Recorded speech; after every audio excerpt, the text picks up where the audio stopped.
লাদাখের ফিল পাইতেছি। হুম কিছু না, গুলার সাগরে আসছে।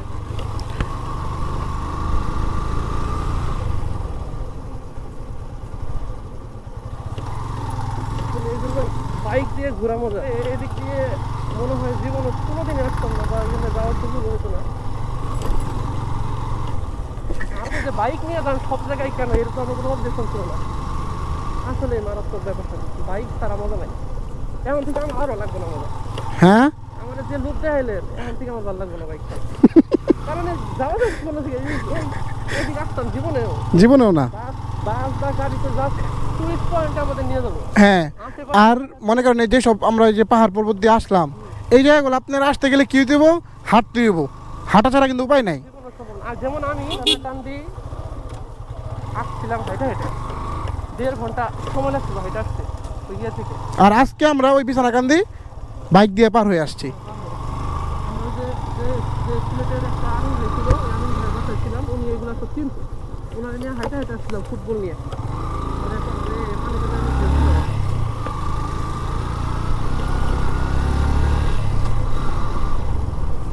এই রাস্তাটাও সুন্দর, গাড়ি নিয়ে ঢুকতে বলে। এই তো চা বাগানের মানে ভিতরের রাস্তা।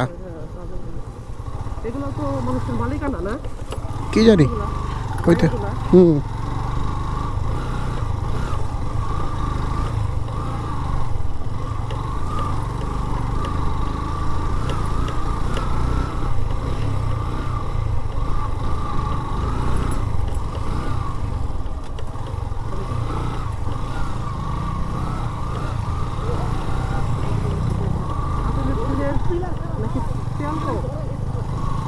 হুম হুম রাস্তা মানে বন্ধ করার জন্য।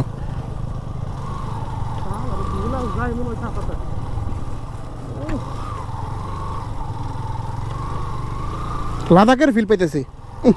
হুম গুলার সাগরে আসছে এখন, এটা হচ্ছে গুলার সাগর। আল্লাহু আকবার। বাইক তো দেখি সোজা সোজা থাকে না।